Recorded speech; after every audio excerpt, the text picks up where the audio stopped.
pemerintahan 5 tahun. Diisukan itu. Untuk apa? Untuk agar masyarakat ragu. Oleh sebab itu, pada kesempatan yang baik ini saya sampaikan bahwa Jokowi dan Basuki komit untuk memperbaiki DKI dalam 5 tahun. Komit untuk memperbaiki DKI. Komit untuk memperbaiki DKI dalam 5 tahun. Bapak maju tidak tahun depan, kira-kira begitu Pak pertanyaannya Pak.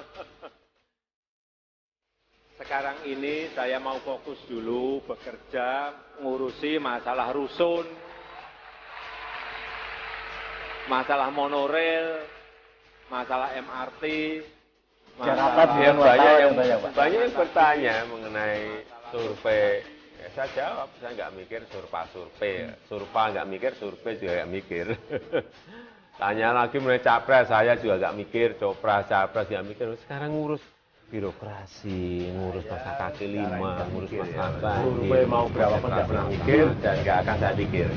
Saya sekarang ini dalam proses mengatasi masalah-masalah yang saya hadapi dan saya juga ingin tetap fokus bekerja, mengurus mengatasi banjir, gimana membuat resapan, nanti sebentar lagi mulai ngeruk semua sungai yang ada di Jakarta. Jokowi mengaku tak peduli terhadap hasil survei. Bagi Jokowi, hal terpenting sekarang adalah menangani urusan warga Jakarta seperti banjir dan kemacetan. Jokowi pun menolak jika dicalonkan dan diganggu urusan apapun selain permasalahan. Saya tidak pernah mikir survei, sama sekali nggak pernah mikir. Jadi saat ini ya sekali lagi harus saya sampaikan, saya ingin tetap konsentrasi ngurusin rusun, ngurusin macet, ngurusin banjir, ngurusin ngeruk kali, ngurusin kampung deret, ngurusin gitu-gitu aja lah. Saya nggak mau diganggu, dipengaruhi, direcokin dengan hal yang saya nggak ngurus survei juga enggak, survei juga enggak. Saya sudah sampaikan bolak-balik kan, saya itu nggak mikir, saya itu fokus sekarang ini bekerja untuk Jakarta. Saya sudah pusing, meloncat sana, meloncat sini, itu nggak mikir. Jika Jokowi ternyata dicalonkan dari PDI Perjuangan sebagai calon presiden, bagaimana tanggapan Anda? Apakah Anda akan memilih Jokowi sebagai presiden atau tidak? Enggak, saya nggak pilih. Saya kan ini kan masih punya utang sama Jakarta. Itu belum beres masalah banjirnya gitu. Oke, gitu. Cuman belum timingnya aja gitu, timingnya belum pas. Kami berdiri di sini di depan Anda semuanya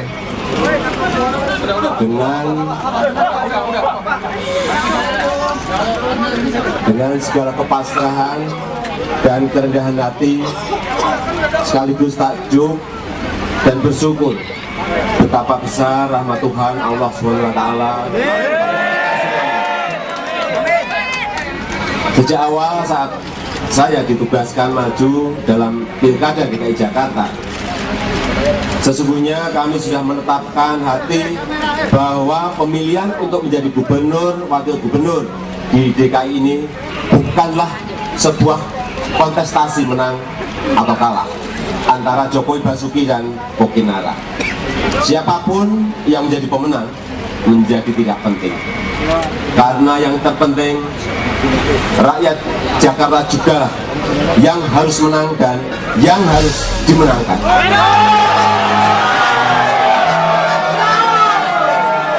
Atas rahmat dan taufiknya, pada hari ini, Senin, tanggal 15 Oktober 2012, kami Menteri Dalam Negeri atas nama Presiden Republik Indonesia dengan resmi melantik Saudara Insinyur Haji Joko Widodo sebagai Gubernur Daerah Khusus Ibu Kota Jakarta masa jabatan tahun 2012 sampai dengan tahun 2017.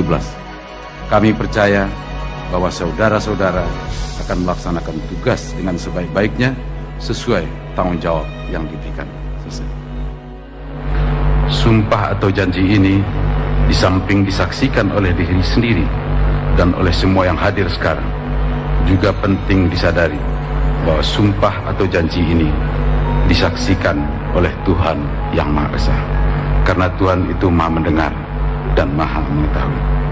Sumpah atau janji ini adalah janji terhadap Tuhan Yang Maha Esa dan manusia yang harus ditepati dengan segala keikhlasan dan kejujuran. Demi Allah saya bersumpah. Demi Allah saya bersumpah. Untuk yang beragama Kristen Protestan, saya berjanji. Saya berjanji. Untuk seluruhnya akan memenuhi kewajiban saya.